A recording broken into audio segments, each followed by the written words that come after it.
Continuing the story of Freebird. On this episode of What Am I Doing With My Life? And its blown transmission. And my stupid idea to drive 1,800 miles to Zip-Tie Drags. It definitely seems far-fetched because I haven't even torn into these sub-assemblies for this 4L60E. So that's what we're going to do today. So first things first, we're going to pull off this snap ring.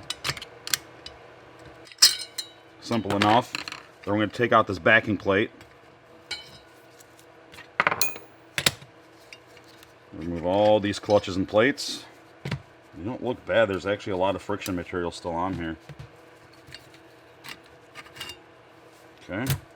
What you have to do in this situation is you have to push this piece down to be able to get a snap ring out that sits right in this groove over here. There's a couple ways you can do it. One, you can buy a tool to do this, or two, you can use C-clamps. I was talking to my buddy Ben, and he told me that I should actually put something around here just so I don't end up bending this retainer up. So, after a little bit of brainstorming, I remembered I have a slider hub off of a Super T10, which fits in there perfectly. So while I'm doing this build, I'm going to try to not find the cheapest way to do things, but find a way where I don't have to buy a bunch of tools, whether that's making tools or just making things work like this. There's a little snap ring here. I'm going to slowly shoot across the garage. Oh, that's perfect. Awesome. At least I know where it went. Okay, I'm going to slowly just loosen this up. Back to the 4-speed. Okay. Alright, so there's the spring retainer. And there's our piston. And like I said before, I try to keep everything kind of together. So one of the things you're going to want to check on this drum is you're going to want to take a straight edge and check this surface here and see if there's any divots or if there's any light shining through. So just take a flashlight, put it behind there, and kind of take a peek. Now looking at this one, I probably will be buying another one of these because it's pretty eaten up.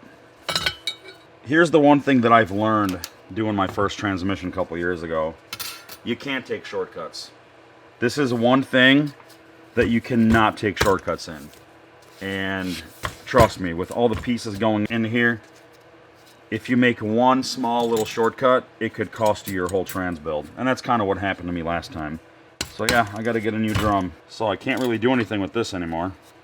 So I'm just kind of going to set it in here. I'm going to put it off to the side. To make your life a little bit easier working on this input clutch housing, what you can do if you don't want to drill a hole in your table is get a piece of wood, drill a hole in a piece of wood, and then just C-clamp it to the table. And now we got access to it, and it should be fairly easy to tear apart. Bad transmission, bad! Okay, so just like the reverse drum, it's basically the same setup. You have a snap ring you got to remove first. And then after that snap ring, there is a backing plate.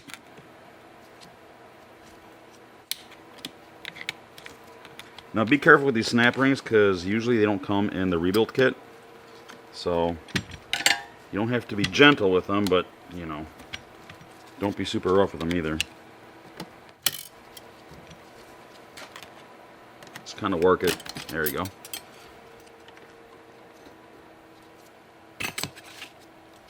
Wow, there's a lot of friction material left on here.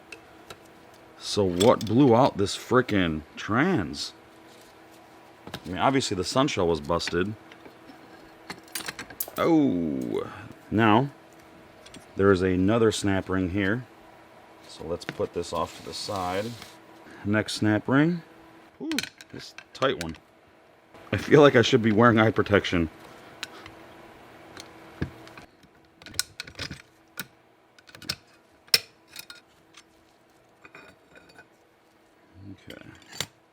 Man, there's a lot of friction material on these discs.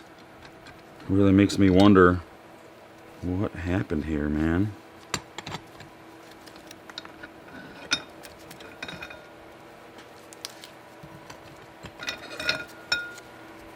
There's still a lot of friction material. Interesting. Last backing plate. Oh, this is going to be the fun one. Okay, so more magic tricks. So basically, kind of got the same thing going here. So we'll have to C-clamp this guy too. I might have to get some longer C-clamps, but we'll make it work. All right, let's get going on this pump. These are 1/2 inch.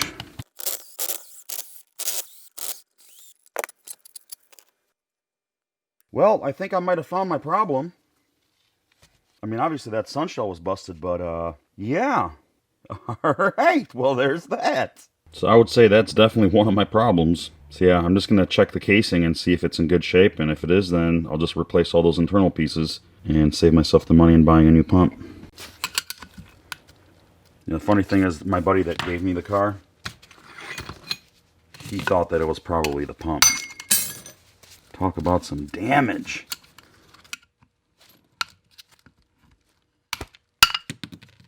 This whole thing is spring-loaded at this point. There we go. Wow. Well, that piece has seen better days. Wow, dude. So the real question is how badly damaged is this surface? Well. Yeah, that's not normal. There's some gouges in here. It's pretty scratched up. Oh yeah, especially right here. All right, where were we with all these parts? Well, let's see. The pump is completely shot.